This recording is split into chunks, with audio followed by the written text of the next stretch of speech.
जैन धर्म की पहचान या जैनों का स्वर्ग कहे जाने वाले पार्श्वनाथ पहाड़ पर स्थित संवेद शिखर की ऊंचाई भले ही माउंट एवरेस्ट से कम हो, परंतु आध्यात्मिक दृष्टि से इसकी ऊंचाई व इसकी महत्ता हजारों माउंट एवरेस्ट की ऊंचाई से कहीं अधिक है। वर्तमान में यह क्षेत्र झारखंड के निम्नतम ऊंचाई वाले पठारी क्षेत्र निचला हजारीबाग पठार, जिसे बाह्य पठार भी कहा जाता है, का हिस्सा है, जिसकी समुद्र तल से ऊंचाई मात्र 450 मीटर है तथा यह बराकर नदी घाटी के निकट पार्श्वनाथ पहाड़ी पर स्थित है, जो झारखंड के गिरिडीह जिला में आता है।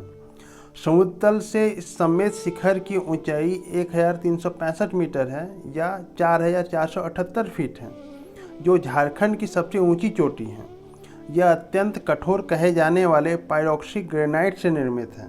यह केवल झारखंड की ही सबसे ऊंची पर्वत नहीं है, बल्कि दक्षिण हिमालय की सबसे ऊंची चोटी है। जैन समुदाय या यूं कहें जैन धर्म सनातन संस्कृति का ही एक भाग है।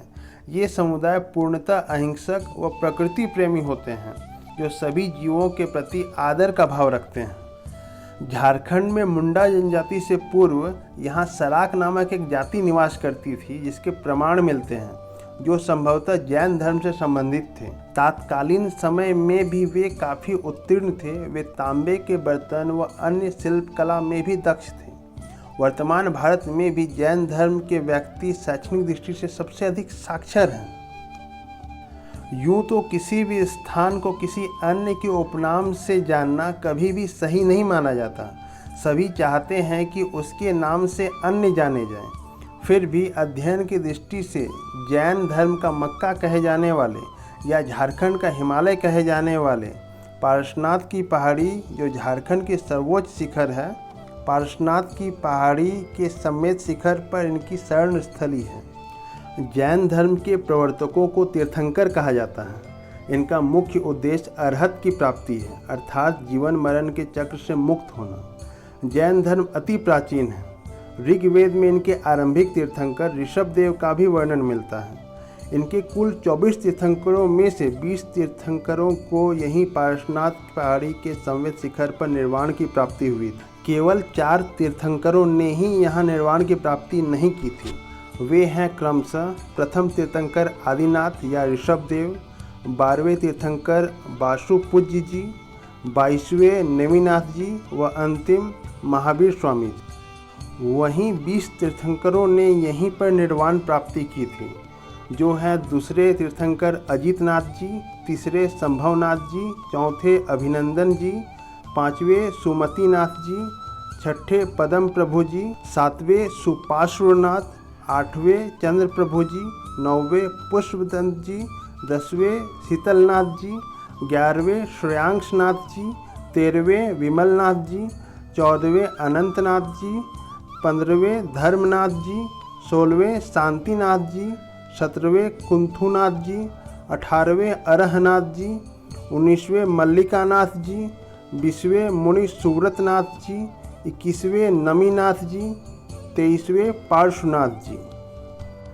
जैन धर्मशास्त्र में संवेद शिखर के बारे में एक बात कही गई है कि व्यक्ति को अपने जीवन काल में एक बार संवेद शिखर की तीर्थ यात्रा अवश्य करनी चाहिए। इसे करने से उसे पशु योनि और नरक की प्राप्ति नहीं होती है।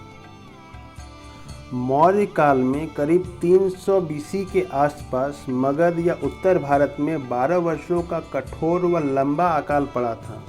अतः जैन समुदाय का एक वर्ग भद्रबाहु के नेतृत्व में दक्षिण चला गया। वहीं अन्य स्थूलभद्र के साथ उत्तर भारत में ही रहे। बाद में उनमें वैचारिक मतभेद हो जाने के कारण जैन संप्रदाय 2 वर्गों में विभाजित हो गया। पहला श्वेतांबर, वे जैन साधु जो स्थूलभद्र के अनुयायी थे और उत्तर भारत में रह गए थे और वर्तमान में जो श्वेत वस्त्र धारण करते हैं, श्वेतांबर कहलाते हैं।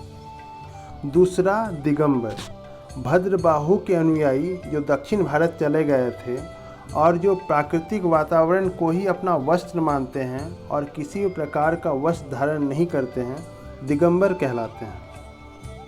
वैचारिक मतभेद होने के बाद भी संवेद शिखर पर इनका अहिंसक स्वरूप देखने को मिलता है, क्योंकि संवेद शिखर पर उन्होंने मतभेद व मनभेद जैसी मानवीय अवगुणों को भुला दिया है।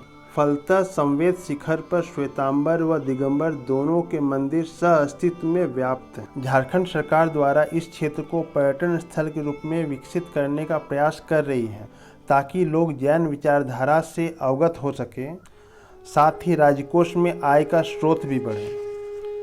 पर्यटन विभाग ने इसके लिए एक उचित मॉडल बनाया है जिसमें पैदल चलने व उतरने के लिए कुल 27 किलोमीटर तक की सड़क बनाई है, जिसमें 17 किलोमीटर तक मोटर व्हीकल का प्रयोग है किंतु 10 किलोमीटर तक पैदल चलना है। वहीं राज्य सरकार द्वारा पारसनाथ पहाड़ी के ऊपर सीमेंट के सड़क व ठहरने के स्थान भी बनाए गए हैं। चलने में असमर्थ लोगों के लिए डोली व मोटरसाइकिल की भी व्यवस्था की गई है। वहीं पारसनाथ को केंद्र बनाकर अन्य ट्रांसपोर्ट व्यवस्था से उसे जोड़ने का प्रयास किया गया है, जिसमें सड़क, रेल एवं वायु मार्ग प्रमुख। वहीं रेल मार्ग से धनबाद व पारसनाथ को जोड़ा गया है। वहीं रोड ट्रांसपोर्ट के लिए रांची पारसनाथ जो 190 किलोमीटर है, हजारी पारसनाथ जो 80 किलोमीटर है, धनबाद पारसनाथ जो 60 किलोमीटर है, बोकारो पारसनाथ 40 किलोमीटर है, गिरिडीह पारसनाथ 38 किलोमीटर है को सड़क परिवहन द्वारा जोड़ा गया है। वहीं वायु मार्ग के लिए पारसनाथ पहाड़ी के ऊपर हेलीपैड की भी व्यवस्था की गई है। साथ ही राज्य सरकार यह भी प्रयास कर रही है कि इस प्रकार की गतिविधि के कारण जैन साधुओं की ध्यान में कोई विघ्न उत्पन्न न हो तथा साथ ही अन्य सुविधाएं भी उपलब्ध कराई जा रही हैं और अन्य प्रस्तावित भी हैं। अगर आपके पास पारसनाथ से संबंधित अन्य विशेष जानकारी हो तो कृपया हमारे साथ साझा करें तथा साथ ही इस प्रकार की इन्फॉर्मेटिव वीडियोज तथा जनरल नॉलेज से संबंधित फैक्ट को जानने के लिए कृपया मेरे चैनल को लाइक करें, शेयर करें और सब्सक्राइब करें। जय हिंद, वंदे मातरम। धन्यवाद।